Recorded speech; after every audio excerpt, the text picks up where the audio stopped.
సత్యాన్వేషకులందరికీ నా నమస్కారాలు, ప్రభు పేరట వందనాలు. ప్రభురాత్రి భోజన మర్మము అనే అంశంలో ఈరోజు ప్రభురాత్రి భోజన కార్యక్రమములో పాలు పొందడం వలన మనకు కలిగే ఆశీర్వాదాలు ఏమిటి? ఇదండి ప్రశ్న.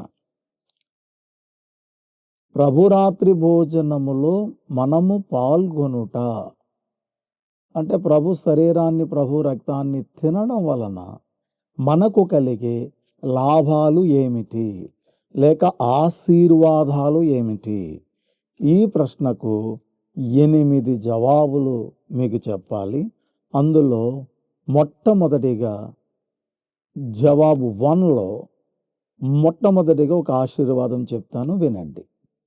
ప్రభురాత్రి భోజనములో సరైన పద్ధతిలో పాల్గొంటే అనేక ఆశీర్వాదాలు మనం పొందుకుంటాం. అందులో కొన్ని ఆశీర్వాదాల్లో మొదటి ఆశీర్వాదం ఒకటి చెప్తాను. అంటే ప్రాముఖ్యంగా 8 ఆశీర్వాదాలు మీ ముందు ఉంచుతాను.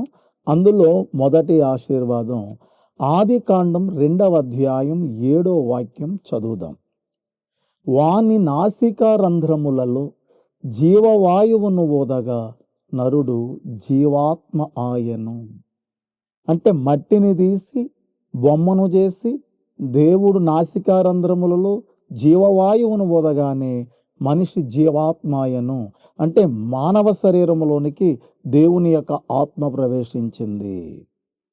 ఏదెను తోటలో తర్వాత ఆదాము హవ్వ చేసిన పాపముల మూలముగా వారేమయ్యారనంటే చచ్చిపోయారు. ఎలా చచ్చిపోయారు? ఆదికాండం 2వ అధ్యాయం 17వ వాక్యం. అయితే మంచి చెడ్డల తెలివినిచ్చు వృక్ష ఫలములను తినకూడదు, నీవు వాటిని తిను దినమున నిశ్చయముగా చచ్చెదవని నరునికి ఆజ్ఞాపించెను. తినవద్దు అన్న పండును నువ్వు తింటే నువ్వు చచ్చిపోతావన్నాడు. తిన్న దినమునే వీళ్ళు చచ్చిపోయారు. నీకు ఏ విధమైనటువంటి అనుమానము లేదు. వీళ్ళు చచ్చిపోయినప్పుడు జరిగినటువంటి విషయం ఏంటి? జరగని విషయం ఏమిటనంటే వాళ్ళు లో ఉన్నటువంటి ఆత్మ ఏదైతే ఉన్నదో ఆ ఆత్మలో ఉన్న జీవం పోయింది, శరీరంలో ఉన్నటువంటి ప్రాణం మాత్రము పోలేదు.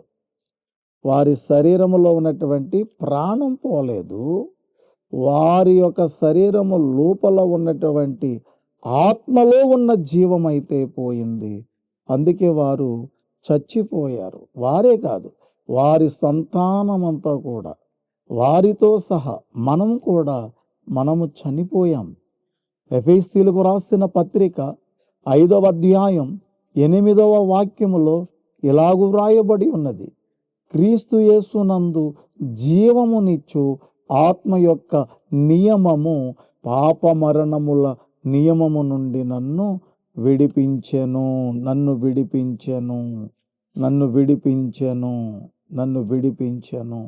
మరలా మాటను చూద్దాం.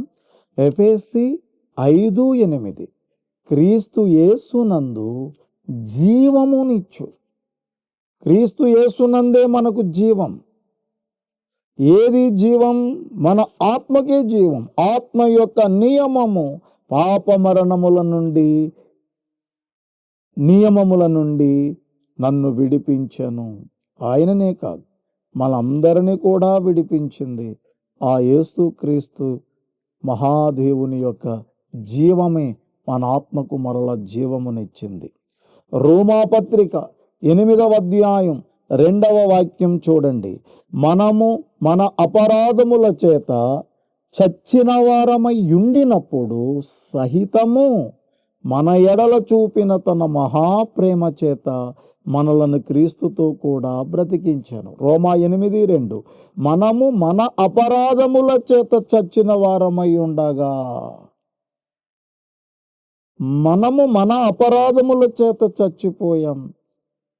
మన అపరాధములు మన ఆత్మలోనికి ప్రవేశించి మన ఆత్మలో ఉన్నటువంటి జీవాన్ని పాడు చేయగా దేవుని దృష్టికి మనము చచ్చిన వారం అయిపోయాం. మానవ దృష్టికి మాత్రం బ్రతికున్నాం. ఎందుకంటే మన శరీరంలో ప్రాణం పోలేదు, మన శరీరంలో ఉన్న ఆత్మ పోలేదు. ఆత్మ లోపల ఉన్న జీవమైతే దెబ్బతిన్నది. మరి ఇప్పుడు ఎలా? అందుకని ఇప్పుడు అక్కడ వ్రాయబడినటువంటి మాటలను, ఈ వాక్యాన్ని మనం చూడాలి. ఆ వాక్యాన్ని మరలా నేను వెనక్కి చూపిస్తాను. మళ్ళా వెనక్కి వచ్చి ఆ రిఫరెన్స్ను నేను చదివి వినిపిస్తాను. రోమా 8:2. మీరు కూడా కొంచెం వెనక్కి రండి.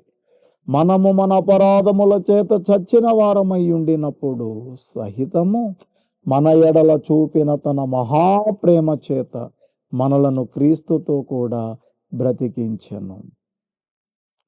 క్రీస్తుతో కూడా మనలను బ్రతికించెను అంటే ఆదాము హవ్వలు చేసిన పాపము ద్వారా మనలో నుండి పోయినటువంటి ఆత్మలో ఉన్న జీవము ఏదైతే పోయిందో అది ప్రభువైన యేసుక్రీస్తు నాథుని మహాకృప చేత మనలోనికి పంపించబడి మరలా మనలను జీవింపజేశాను.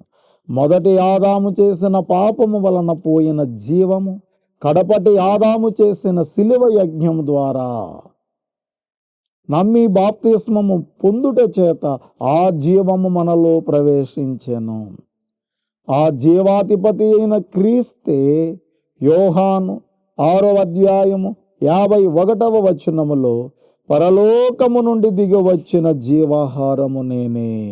చూడండి, పరలోకము నుండి దిగి వచ్చిన జీవాహారము నేనే. నేనిచ్చు ఆహారము లోకమునకు జీవము కొరకైన నా శరీరమే అని చెప్పాను. బాప్తిస్మము పొందిన మనమందరము ఆయన శరీరమును తిని ఆయన రక్తమును త్రాగితేనే మీలో మీరు జీవము గలవారై ఉంటారు. ఇదండి విషయం. చదివారా? ఆ యోహాను సువార్త చదివారా? ఎంత అమూల్యమైన మాట. ఇప్పుడు ఇచ్చిన రిఫరెన్స్ అన్నీ కూడా 1-2 నుండి 10 సార్లు మీరు ఓపికతో చదవాలి. బైబిల్ని బాగా క్షుణ్ణంగా పరిశోధన చేయాలి. లడిబిడి అనుకుంటూ కంగారు పడిపోయి చదవద్దు. కాస్తంత ఆగి ఆలోచన చేసి బాగా ప్రార్థన చేసి చదవండి. ఆయన శరీరమును తింటేనే, ఆయన రక్తము త్రాగితేనే మనకు జీవము కలిగిన వారమై ఉంటాం. అంటే అర్థం ఏమిటంటే ఆదాము వలన మనలో నుండి పోయిన జీవం ఏదైతే ఉందో కడపటి ఆదామైన యేసుక్రీస్తు పరిశుద్ధ రక్తం ద్వారా మనం పొందుకున్నాం. మనం పొందుకున్నటువంటి జీవాన్ని అప్డేట్ చేయడానికి ప్రభు శరీరం, ప్రభు రక్తమును మనము ఖచ్చితంగా భుజించాలి, త్రాగాలి. ప్రభురాత్రి భోజనము వలన కలిగే మొదటి ఆశీర్వాదం ఏమిటనంటే మనము జీవము కలిగిన వారమవుతాము. మన ఆత్మ జీవము కలిగినటువంటి ఆత్మ అవుతుంది. లేదనంటే మన ఆత్మ దేవుని దృష్టిలో చచ్చిపోయినటువంటి వారితో సమానమైన ఆత్మ అయిపోతుంది. మీరు విశ్వాసులారా, చిన్నలారా, పెద్దలారా, దయచేసి ప్రభురాత్రి భోజనం వలన కలిగే ఒక్క ఆశీర్వాదం, మొదటి ఆశీర్వాదమే జీవం. అది దేవుని నుండి మనలోని కలుగుతుంది. మన ఆత్మ బలపడుతుంది. అలాంటి యొక్క మహోత్తరమైన కార్యక్రమమైన ప్రభురాత్రి భోజనాన్ని మీరు అస్సలు మిస్ కాకండి. ప్రభురాత్రి భోజనానికి దూరంగా ఉండకండి. ప్రభురాత్రి భోజనము లేని సంఘములుగా మీరు ఉండకండి అని మనవి చేస్తూ ఈ మొదటి ఆశీర్వాదాన్ని చెప్పి ఇంతటితో ముగిస్తున్నాను. ప్రభు మనలను ఆయన వినికిటిలో ఈ మాటలను ఆశీర్వదించునుగాక.